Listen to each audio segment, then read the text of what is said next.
Sometimes I come across complaints about effects being too dull, muddy, inarticulate, and generally lackluster. The conclusion is that the reviews on YouTube have been engineered to sound good, whether from a highly skilled player or a long chain of expensive hardware that brings oomph to the tone. But that's jumping the gun. Before you decide to do anything, ask yourself and be honest, when was the last time you changed strings?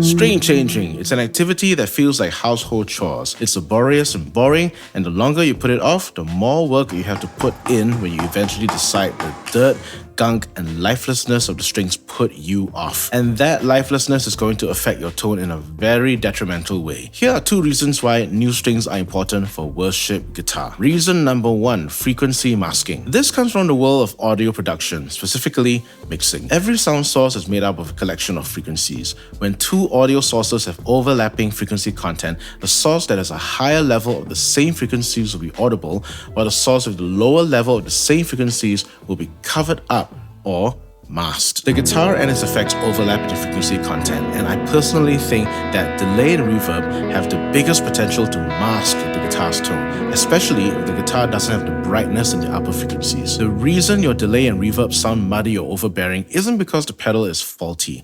In my opinion, it's very likely that you're playing old strings where the brightness is gone and the lower end of the guitar is being masked by the high effect mix. To test this, I tried a before-after scenario with old and new strings through my double stomp rig. Do bear with me on this slightly longer clip because I want your ears to get used to the sound of the old strings, especially the low end and lower mids.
Now that your ears are used to this sound, here's how the exact same rig sounds like with the new strings, the Yamaha GCE09, which is a 9-42 light gauge set. Full disclosure, Yamaha did send these and I obviously get to keep them as they're on the guitar.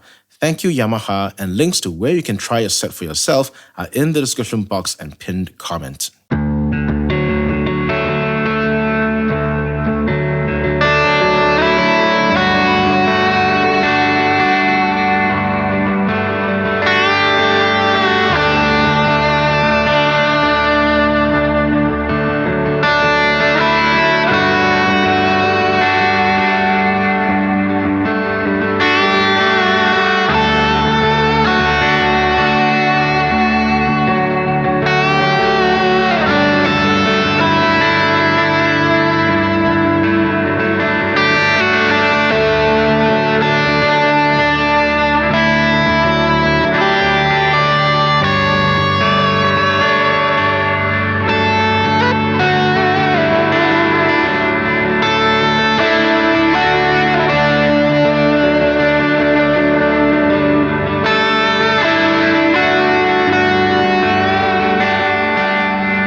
What a difference, huh? And that to me is just one of the reasons as to why changing strings is important. The second is this. Reason number 2, inspiration. New strings have a fresh sound with the guitar sitting above the effects instead of being drowned by it. That's a recipe for inspiration. Strings don't just hold up tuning and help you play notes. They're the very thing that organically connects you to the electric guitar. With old strings, I find that I have to work harder to emote. The sound is less vibrant, mechanically less resonant, and just doesn't sound that inspiring. But changing strings every week, as some pros do, is an expensive endeavor. One compromise is to get coated strings, the most common being the elixirs that only coat the wound bass strings, and full coating options being the DR Dragon Skin and the DR Dario XS. Your fingers are essentially landing on a layer of plastic over the strings, which can feel slick and sticky. That's really not the best feeling.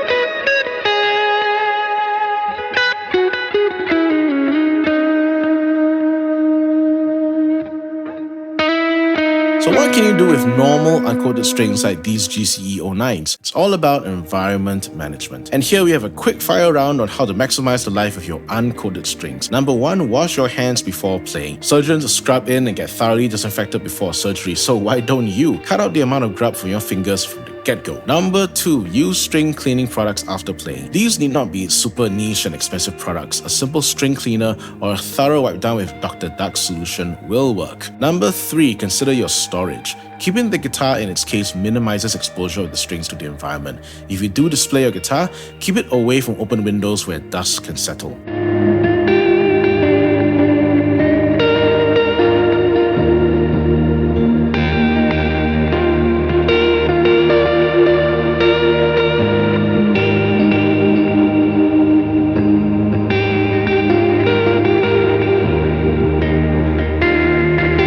Everything in this video was valuable to you. I'd love for you to like, subscribe, and hit the bell icon to grow the channel. Thank you. And what about you? How often do you change your strings? Yearly? Monthly? Weekly? Any tips to maximize string life that I've missed out? Let me know in the comments below, and I'll see you in this next video coming up that I hope will help you.